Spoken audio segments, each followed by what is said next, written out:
Have you ever truly stopped to reflect on the parts of your mind that you usually try to avoid? The thoughts you keep hidden, even from yourself, the quiet fears you mask with smiles. What if I told you that it's exactly in that hidden corner of your psyche where the key lies, where the path to something you've always longed for begins, emotional freedom? Today, let's walk together through the deepest layers of your mind. With the guidance of Jung, we'll explore why you suffer, and more importantly, how to stop being affected by everything that's felt beyond your control until now. Imagine for a moment that all the pain you carry, all the unresolved trauma, the lingering frustrations and unhealed wounds, they don't truly exist in the world outside. They live in you. They hide in the corners you've avoided for years. Jung called this hidden territory the shadow, and understanding your shadow could be the turning point, the moment when nothing and no one can hurt you the same way again. The shadow isn't external. It's alive within you. It's made of the traits, emotions, and memories you've repressed, denied, or ignored because at some point you believed you weren't supposed to feel them. You weren't allowed to show them. You shouldn't even think them. The shadow is made of everything you tried not to be, but that still influences everything you do. It shows itself in your impulsive reactions, in your irrational fear of failure, in that unexplained anger, in the way you repeat the same patterns in relationships, and in the emotions that paralyze you. Have you ever wondered why certain situations cut so deep while others seem unaffected by the same experiences? That's because what hits you hardest is actually something that already lives inside you. The world only activates what's dormant in your psyche, which means no one can truly hurt you unless they touch something in you that still needs healing. That's why facing your shadow is not a luxury. It's not optional. It's necessary. Jung once said, "What you do not confront in yourself will appear outside as fate."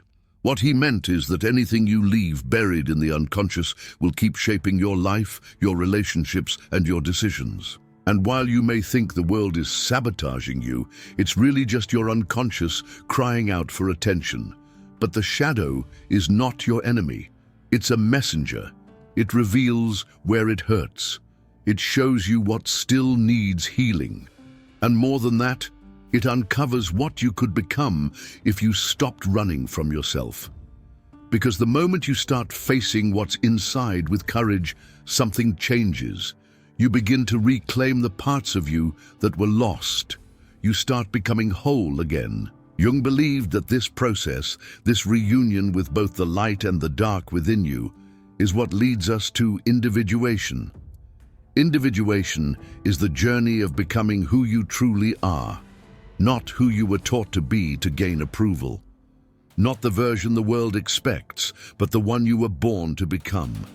And that journey demands that you go deep, into the unconscious, down into the basement of your soul, where the rejected parts of yourself wait to be seen, accepted, and reintegrated. This process can be terrifying. We're so used to chasing instant relief, easy distractions, quick rewards. But real healing doesn't happen on the surface. Real emotional freedom begins when you allow yourself to feel, when you welcome pain without becoming it, when you stop fighting what you feel and start listening to what it's trying to teach you. The shadow forms in childhood, in silent traumas, in the harsh words that left scars, in the affection you never received, in the rejections you pretended didn't hurt, in the desires you buried just to be accepted. The more you denied these pieces, the stronger they became in the unconscious. And that's where they still influence your life without your awareness. But there is a way out, and it begins with acknowledgement. It begins the moment you stop blaming the world and start asking yourself, what inside me is asking to be seen? What do I need to embrace? What do I need to let go of? When you do that, you begin to reclaim your inner power. And that's when something extraordinary happens. The same situations that once broke you now lose their grip. The same words that once cut deep now echo no more. The same people who used to throw you off balance can no longer pull you from your center. Because when you understand your shadow, when you integrate what's most true in you, nothing can destabilize you in the same way again. And that's not coldness. It's not apathy. It's strength. It's clarity. It's emotional maturity. If the shadow is what we hide, the archetypes are the inner forces that shape our experiences, even when we're not aware of them. Carl Jung said that archetypes are universal patterns of behavior and emotion engraved in the collective unconscious, a psychic space shared by all human beings. They are like invisible forces inhabit our inner world. They appear in our dreams, in our most primal impulses, and even in the roles we unconsciously choose to play. Think of the hero archetype. How often, when faced with adversity, have you felt an urgent need to prove your worth, to appear strong, even while silently falling apart inside? That is the hero acting through you. But when left unchecked, this internal hero can drive you into exhaustion, making you feel responsible for everything and everyone, even at the cost of your own well-being. Then there is the mentor. Sometimes it's an inner voice, surfacing in moments of solitude, offering wisdom without being asked. At other times, it manifests in the form of a teacher or guide, someone whose presence helps you remember truths you had forgotten. This too is an archetype at work. There are also the anima and the animus, feminine and masculine energies that exist in every one of us. When these forces go unacknowledged, they project themselves onto others. You may end up idealizing someone, becoming overly attached, or losing yourself in unhealthy emotional dependencies. But the moment you begin to integrate them, your relationships shift. They become fuller, freer, less about need, and more about conscious connection. These archetypes are not merely symbolic concepts, they are active presences. They influence your thoughts, shape your behavior, and quietly write your story when left in the shadows. If you don't become aware of them, they begin to live your life for you. You end up playing out the same patterns again and again, unaware of who's truly making your decisions. But once you start identifying these inner voices, once you understand who is really speaking through you, something changes. You're no longer just reacting to life, you start shaping it. You stop being a puppet of your unconscious and become the author of your own experience. This shift marks the beginning of the most profound transformation you can undergo: individuation. Carl Jung described individuation as the process of becoming whole, not flawless or ideal, but whole. It's about reconciling opposites within yourself: light and shadow, logic and feeling, strength and vulnerability. Individuation is not a goal to be achieved. It's a lifelong journey. And like any real journey, it asks for courage, the kind that leads you into your own inner ruins, that pushes you to face the roots of your fear, guilt, and rage. Because hidden in that darkness is a deeper truth. Only those brave enough to confront their own truth can live a life that truly belongs to them. And as you walk this path, you begin to shed the weight of masks. You stop living to meet the expectations of others. You stop defining yourself by the wounds of your past. What rises in its place is a sense of presence, a life lived with awareness and authenticity. This kind of freedom doesn't come from the world outside. It comes from within. And it is in this space of inward clarity that true emotional healing begins.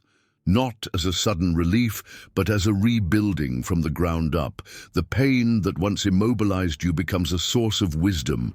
Scars become maps. You begin to see that everything you've lived through, even the most painful moments, was part of your integration. Nothing was wasted. Yet there's another powerful ally on this path, one that cannot be overlooked: your dreams. To Jung, dreams are not random or meaningless. They are messages spoken in the symbolic language of the unconscious. They reveal what your conscious mind isn't yet able to grasp, but that your deeper self already knows. While your body rests, your psyche speaks, and it speaks clearly. But have you been listening? Dreaming is like receiving letters from the unconscious. Some arrive gently, cloaked in poetic imagery. Others come loud, chaotic, nightmares screaming to be heard. But every dream, without exception, holds a fragment of your truth. And when recognized, that truth has the power to heal. A dream involving water, for instance, might point to emotions you've buried. Clear water may reflect emotional clarity. Muddy water may expose feelings you're avoiding. Dreams of houses might reveal your inner state, each room mirroring a part of your psyche. Falling, being chased, crossing roads, encountering animals, all of it carries symbolic weight. And when interpreted with care, these images shine a light on deep-seated pain, repetitive behaviors, forgotten longings. And here's something essential. The stronger the emotion felt in the dream, the more vital its message. Jung believed dreams serve a compensatory function. They show us what's missing in our waking life. If you spend your days wearing a mask of strength, your dreams may plunge you into helplessness, loss, or collapse. If you live trapped in emotional dependency, you may dream of freedom, of wings, of flight. The unconscious seeks balance. And in your dreams, it tries to restore what your waking self has lost sight of. So, to pay attention to your dreams is to light a lantern in the dark. When you begin to truly observe yourself, as if sitting quietly in a dark room, your vision adjusts. And suddenly, you start seeing what was always there, hidden in plain sight. Shadows you once feared become shapes you can study. Emotions you couldn't name begin to form patterns. You finally start understanding why you feel what you feel, why certain cycles keep repeating, and why specific people or situations seem to orbit your life. This is the language of the unconscious, soft, symbolic, and persistent. And when you begin to listen, not just hear but truly listen, your reality begins to change. Writing down your dreams, exploring them with honest curiosity, is not merely a symbolic ritual. It's a profound and ancient method of self-understanding. It comes from within and carries the same healing power as any modern therapeutic technique. Dreams are not just stories your brain makes up while you sleep. They are messages from your deepest self, a compass guiding you through the fog of your own psyche. Emotional healing begins the moment you stop dismissing these messages and start honoring them. The whispers your soul sends every single night.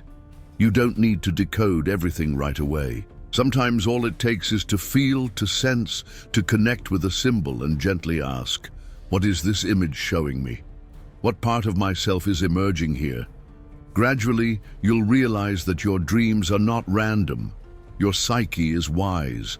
And even when your conscious mind feels lost, your unconscious is still working tirelessly toward healing.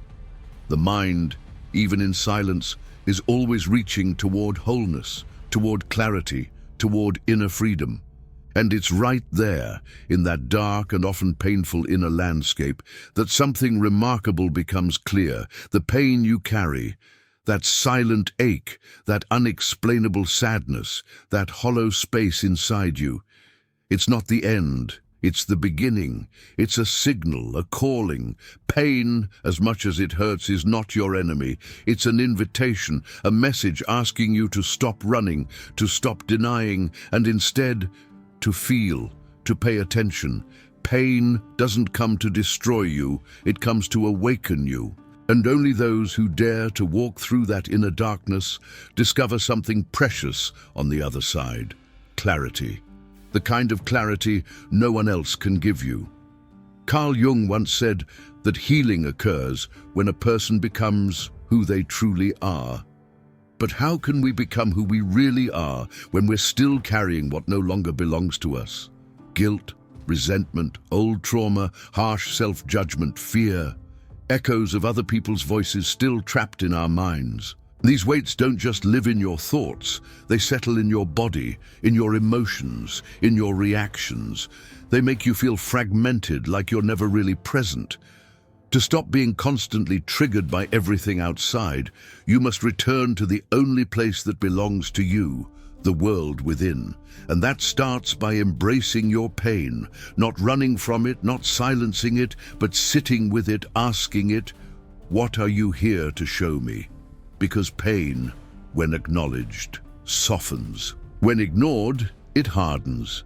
Facing your past doesn't mean reliving the suffering. It means retrieving the power you left behind. It means taking back the control you unknowingly gave away. It means looking at your history with compassion and saying, "I see you, I accept you, and I choose to move forward." You are not condemned to carry what others placed on your shoulders. You can decide right now what stays and what no longer belongs. There are many paths to support this inner journey. Meditation, for instance, is not some mystical practice. It's a way to quiet the external noise so you can finally hear what truly matters. In silence, the psyche speaks. In stillness, the healing begins. Journaling, writing your feelings without filters or shame, is another powerful tool. When you write, you begin to organize. When you organize, you begin to understand. And once you understand, you begin to set yourself free. And therapy, of course, is the mirror we sometimes need, not to be fixed, but to be seen more clearly. It's a space where you can finally embrace all of who you are, your pain, your joy, your contradictions. You don't need to become someone new. You need to become who you truly are. This process is not about speed, it's about truth. It's about showing up for yourself, layer by layer. With every piece of pain you confront, a new part of you is reborn. With every shadow you bring into the light, new space opens for freedom to grow. And when you finally understand this, when you begin to grasp your shadow, recognize the archetypes, walk the path of individuation, listen to your dreams, and face your pain, something profound shifts. The world no longer has control over you. The opinions of others stop defining you. Your past mistakes lose their grip. Your emotions still arise, but they don't drown you anymore. You can feel everything, yet remain anchored, because now you are the ground. You are the presence. You are the witness, the consciousness, the wholeness. And it's here, in this place of deep inner truth, that the sentence which inspired all of this finally makes sense. Nothing affects you when you truly understand. It doesn't mean you become cold, it means you become free. Now the path is in front of you. The only question left is, are you ready to look within? Because in the darkness of your psyche lies the light you've always been searching for.